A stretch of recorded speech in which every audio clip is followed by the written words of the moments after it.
Executive Vice President at Wadhwani Foundation and co-founder at NEN. A very warm welcome, ma'am.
Thank you very much for joining us. Can we please give a big round of applause as ma'am walks up on the stage? Thank you.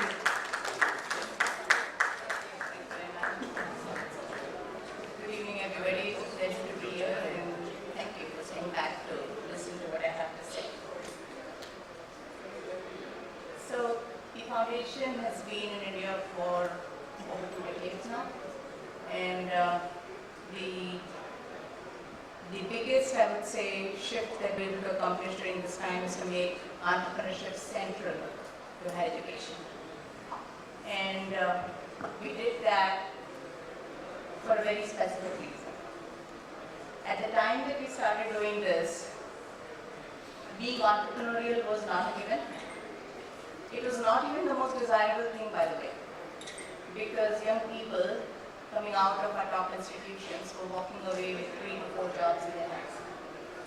At a time like that, to talk about entrepreneurship seemed a little out of place. But on the other side, within industry, we were also seeing a lot of young people giving up their jobs to come back and from overseas and start new ventures in India. So the interest, while the interest in the student community was rising, the supporting infrastructure within higher education didn't exist. So our big job became to say, how do we bring in entrepreneurship and create entrepreneurial ecosystems within higher education, particularly starting with the top institutions in the country. We were very fortunate to begin the network and the journey with IIT Bombay, IIM Ahmedabad, Pilani, IIT and SUPN institution. You probably recognize all of these names as being at the forefront of entrepreneurship over these decades. Some of the most well-known entrepreneurs come from these institutions, and we're very, very happy to say that we played a role in getting these ecosystems going. But of course, India is a very large country, so just working with top institutions is meaningless. It has to really entrepreneurship, if it has to be core and central, there has to be a clear reason as to why. And that why has to be not just understood, but that why has to be desirable for all institutions around the country. So here we are, a quarter of a century into the 21st century, and asking ourselves again, should we be rethinking higher education? I think for a lot of us, COVID actually forced this thought upon us. And in the context of entrepreneurship, there were some huge and paradigm changes that were happening as well. So we were at the flux of saying, not only is higher education shifting, or not only does higher education require reimagining, but also how you do entrepreneurship requires reimagining.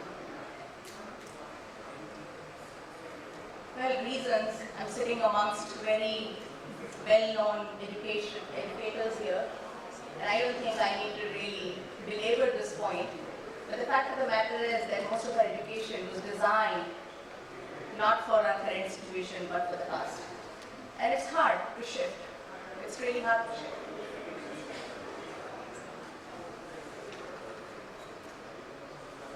So we're going from here to here, moving into hyper-personalized experiences for learning. And by the way, this shift is not just a shift that industry is driving. This is a shift that young people are actually wanting. A very interesting thing happened when I met this young person from Banaras a couple of months ago.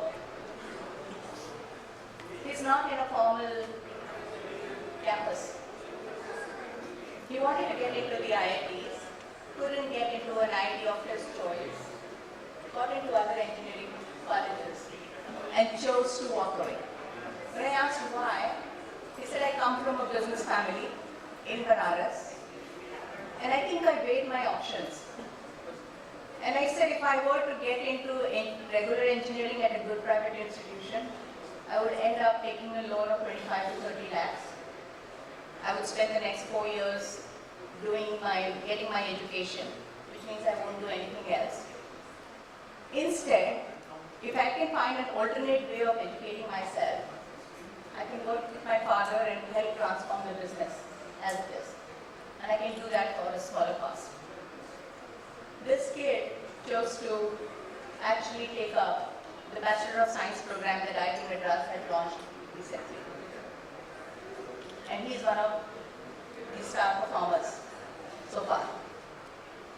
This is not an isolated incident. We have young people coming to our programs from all over the country. And from the smaller towns and cities, the return on investment is becoming a very important point of consideration. So if you can get good education without necessarily having to go to a physical campus, people are no longer hesitant to take that. It may just be that the people sitting in this conference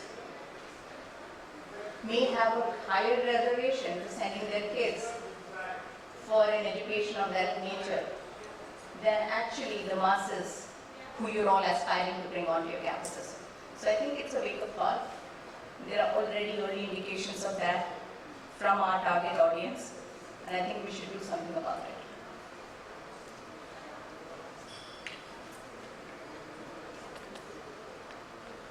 So the new paradigms or the workplace is demanding very different skills. You need all your technical skills, you need your core skills. But the core skills and the fundamental skills in any subject matter today are merely that, they're fundamental. They're not necessarily the skills that will actually make a young person productive when they go into the workplace. In order for that to happen, a lot more is required. And not just overall in terms of the softer skills, but also in their ability to learn and relearn. Because whatever you might teach them, you know, I know, and industry knows. When they get there, it's already outdated. That's the situation, that's the scenario in which we're living today. If that is the case, how are we going to prepare them? Are they cognitively flexible? Can they unlearn anything that they've been taught? Can they learn by themselves? If technology is going to be a big player in all our lives, it already is, and it seems to be threatening to become the primary player. If that's the case, how are we going to teach our young people how to stay focused on the human aspects of things? It's very easy to think that technology is the be-all and end-all of everything, particularly for young people and particularly for engineers or technologists. How are we going to make them into problem solvers? Because today,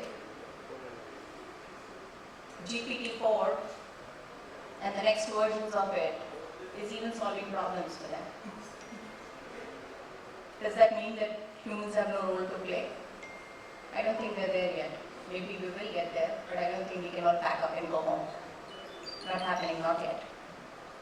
So how are we going to get them to actually develop these skills which are really, really critical for them in the world that we live in today and the world that they are going to walk into tomorrow? I think it's fairly scary in some ways that the shift is happening so quickly. 6 months is a very long period today. It used to not be so. So what are we doing? We're saying no matter what you learn as your core area, no matter what your focus is, you need to also be entrepreneurial.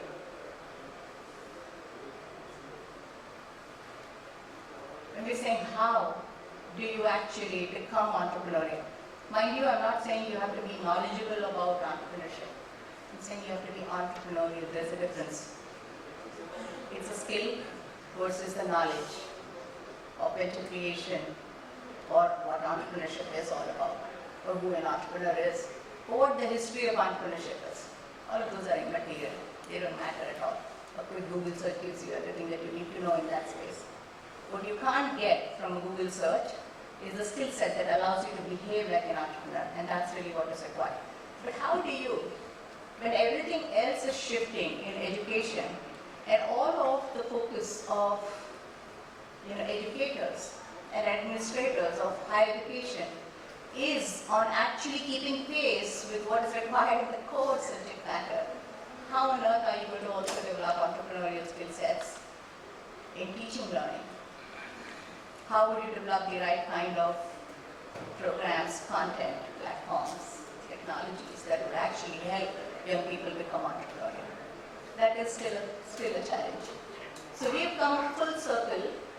We're getting an entrepreneurial ecosystem going on campus, meant building very high quality and highly skilled faculty with the knowledge and concepts, the knowledge on pedagogies, as well as the knowledge of how different types of startups have worked, and be able to bring it into the classroom. That was the ecosystem from 20 years ago. Today, it requires and is demanding a very different approach. So what you see here is, we need not just entrepreneurship, that's a given now, but you need also student-centric learning, and you need technology tools and enablers, both for faculty and for students. And that's what we are trying to bring in.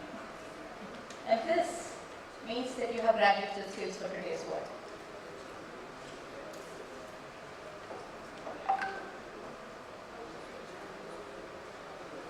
Because these graduates would then be resilient and productive in very, very unpredictable scenarios that the workplace is going to see.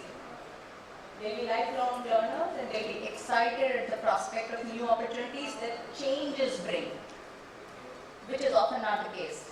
Change typically scares a lot of young people, but if they become entrepreneurial, it can be the other way around. They'll be excited about the opportunities. And we do this by actually having them do entrepreneurship, and again, like I said, do that using content platforms, etc., which faculty can use to create highly engaging classroom environments. I'm going to see if they can play this video. Introducing Wadhwani Ignite, a launch pad for tomorrow's innovators, leaders, and changemakers, crafted by entrepreneurs, industry leaders, and educators. Not just another course, it is about crafting an entrepreneurial mindset and building skills for life, preparing students for success in a rapidly changing world. Join 1,000 plus top-tier institutes already offering this one-of-a-kind program equipping students with skills and mindset required for lifelong success. And the best part, Wadhwani Ignites is offered at no cost to our academic partners and students. Offered as a 36 to 42 hours of core or elective learning program in the second, third, or fourth year, students learn through a combination of facilitated classroom-based active learning, venture activity-based applications, self-learning through a mobile-first AI-powered platform. Let us see how. From the moment of sign-up, the student's journey is streamlined. A social media-based registration instantly integrates them into their cohort's community. The students' personalized platform page is their command center, from which they can delve into curated content that goes beyond their course. It spans stage-specific events, micro-content tools, mentor community, and more. The course UI greets students with 4 intuitive tabs, each a gateway to the tools and resources essential for their entrepreneurial journey. Overview provides clarity to the program's objectives, success metrics, and sets up a clear set of expectations as they transition to the course content.